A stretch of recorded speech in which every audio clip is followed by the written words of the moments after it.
really do like that song. I was just thinking about it, and it says, even though you don't have the best clothes, you don't have the best shoes, you may not have the best home life, you may not even have a bed to sleep on at night, but if you have Jesus, you have all that matters. Yes. If you would, turn with me to Matthew 13, and I'm probably going to skip around a little bit right here, but it'll be the last verse. It'll be verse 58. And while you're turning there, I'll tell you a little bit, like my testimony on being called to preach. So, the men started having a Bible study, the younger preachers, and I started going to that, and it was really helping me. I got close to the Lord, and it was kind of just a seed at that point. It was a thought in my head. I didn't really know where it was going to go at that point, but I quit going to those Bible studies because, I got away from the Lord. I started living for the world, and, during camp, that camp we had at Victory, the first night I got a hold of the Lord. I got back, I got right with Him, and that's a good feeling, being close with the Lord. It's a peaceful feeling, and I was praying for the will of my life, and because I didn't know what I was supposed to do, and the whole week it was the Lord screaming, preach in my head, but I was too stubborn and too prideful to surrender to it. And after camp, it was still well set in my head. I knew what I was supposed to do. I was just too stupid to, realize it. But so a week after camp, I guess it was a week, just a regular Friday for me. Well, I thought, but it wasn't. So I'd still been struggling with it for about a week. For that whole week, it was an everyday thing. I was still struggling with it, and I went up to the mountain. So I was going to get a key to the fellowship hall, but nobody would answer the phone.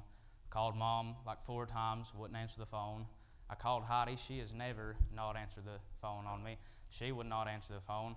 So I'm like, well, okay, I guess I'm going home.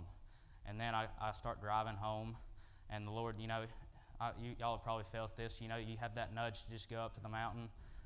And I had that nudge, and I knew I was supposed to go up there, so I went up there, started praying, and I was done praying, and the Lord just told me to wait till 4 o'clock. And that's really specific. So I was like, well, okay, I'll wait. So I was walking down, and I was walking off the hill there where the prayer altar is, and Ethan, as I was walking down, was coming down, and we got to talking. I told him about what I was struggling with, and it went from there. But, what really gives me peace in my heart and assurance is he was in the middle of a Bible study, and the Lord told him to leave. And that's really the assurance that I have. But that's whenever I surrendered the call to preach, and I do not regret it. So, told you Matthew 13, and I will read verse 58, and I'll give you some, the previous, what was happening. And it said, and He did not many mighty works there because of their unbelief. So what has happened before this is the Lord is coming into His hometown, and that would be Nazareth. And the people there, they're reacting to all the parables that He had just done. He'd just done all these parables, and they're listening to them. At first, they seem amazed. They're in awe of what all went on. And later on, it says they get offended. And what I want to touch on first is the unbelief part. It says He did not many mighty works because of their unbelief. If you really take, that preaches itself. If you have unbelief in your pastor, like right now where we have all that going on the mountain, if we was to have unbelief that the Lord will not do what we think He'll do. If we're praying, Lord, would you save thousands? Would you give the preacher power and unction? Well, why do you expect Him to do that if you don't believe that He can do that? And then that is really powerful. I got to thinking about that. It was working in my heart. I was thinking, a lot of times I'll be praying and I'll be, wanting the Lord to do something. And a lot of times the Lord, in that verse it says, because of their unbelief. In our lives there is always that because. If you're in our walk with the Lord, there's always that reason he's not doing what you want him to do. And that reason could be like if you're praying for someone to get saved and you're not putting in the effort and the prayers to do that, then why do you expect him to be any different? And why do you expect the Lord to plant a seed whenever you don't even spend the time to pray for him? And if you're having problems in a marriage or financially and you're not giving it to the Lord or you're not talking to the Father about it, why do you expect it to get any better? You're expecting him to do all these mighty works for you, but you won't put in any effort into doing it. And especially with our preacher, if we don't believe that he's going to do exactly what the Lord tells him, then honestly, we're not for our preacher. You need to find a different church if you cannot back your own preacher. So, and I said there's that because we need to be in a place where if we're praying for something, we really pray for it. We really put in the time and we really put in the effort, and we're not slacking. We're not, and you know, in my life, there's people that I witness to, and I'll find myself, I'm witnessing, but I'm not spending the time praying for them. And one thing I really want to touch on is the unbelief they had. You know, it stopped them from all these miracles that could have happened. The Lord just got done doing like a ton of parables in the last chapter. And, you know, he gets there and they have unbelief. His hometown. In our church, that is our hometown. But they had unbelief. Could you imagine what the Lord would do if you would just believe? If you wouldn't have an ounce of unbelief, could you imagine what he would do and all the works that he could do in your life? And I was riding down to Bible Way and I had this thought. It was on some kind of social media. I've seen this picture and I've always remembered it. And it's two coal miners, one on the top and one on the bottom. And one of them, you know, he's finding little, we'll call them blessings, but it's diamonds in the picture. He's finding little blessings, diamonds, whatever you want to call it.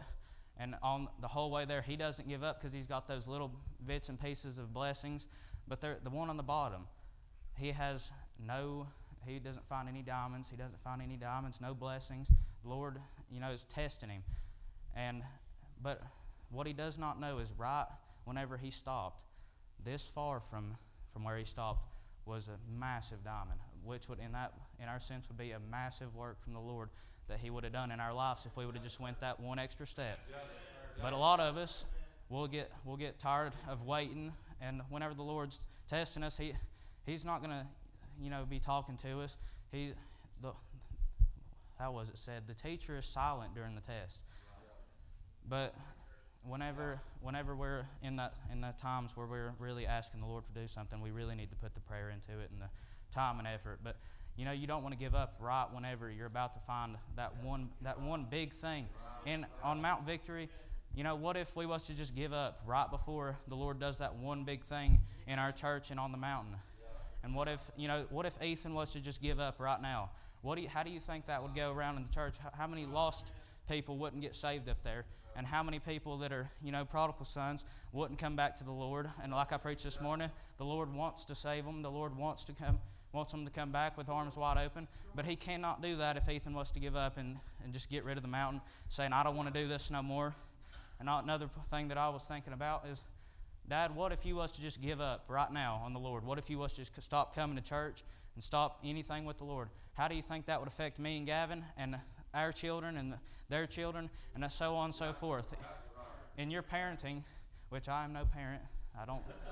But if you was to just give up right now, stop going to church, stop, you know, praying, stop praying. They are not going to want anything to do with the Lord whatsoever. Dear Lord.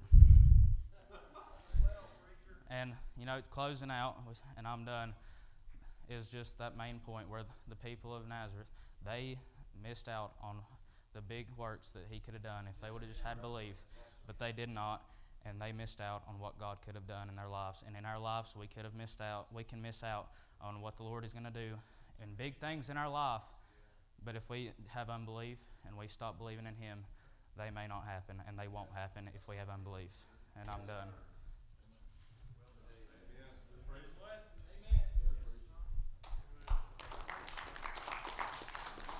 How does this work? Brother Garin. And Sister Monica, if you come down. we're going to offer invitation. I believe this is a great evening, a great opportunity on a Sunday night for you to come and ask the Lord to help you, not to give up on the brink of your miracle. You know what the Lord will do, Sister Amy? God will get you to a place where you're desperate for God more than anything else. It consumes you. There'll be that prayer request in your life that absolutely consumes you. There's one in my life right now that I can't go a day. I can't go through the day without it. It is the foremost thought on my mind right now. And what the Lord has done is because God knows I'll forget it. I'll think of a lot of things and I'll get distracted. So God will get you to a place where you're absolutely desperate and you say, God, you're the only one who can answer this. And God will keep it on your mind to where you keep on praying and praying and praying and believing,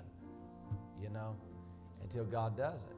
That's what God's looking for. He wants people to just believe God, take Him at His word. And that verse, it's so simple. It's short, it's simple, but good gracious, how impactful it is. It said, He did not many mighty works. It didn't say He done no mighty works. He done a few. But there was more He could have done and wanted to do. But they limited Him. Well, God can do some things in spite of our unbelief, but there are some things He won't do because of it. And, God, to whom much is given, much is required. We've seen some big things on that mountain, but that's just some of them. I wonder how many more mighty works could be done on top of that mountain in this church and in our life if we just believe Him.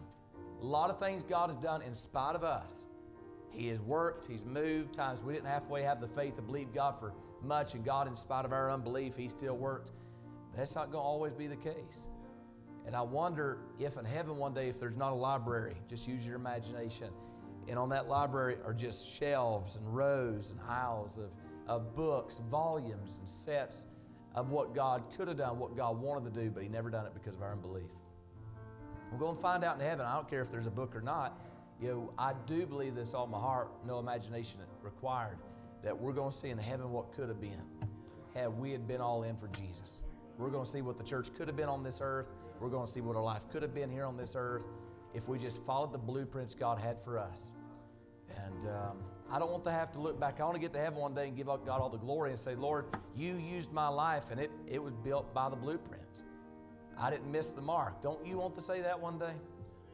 Man, but it's up to you and me. That's the part of this. It's our belief or unbelief.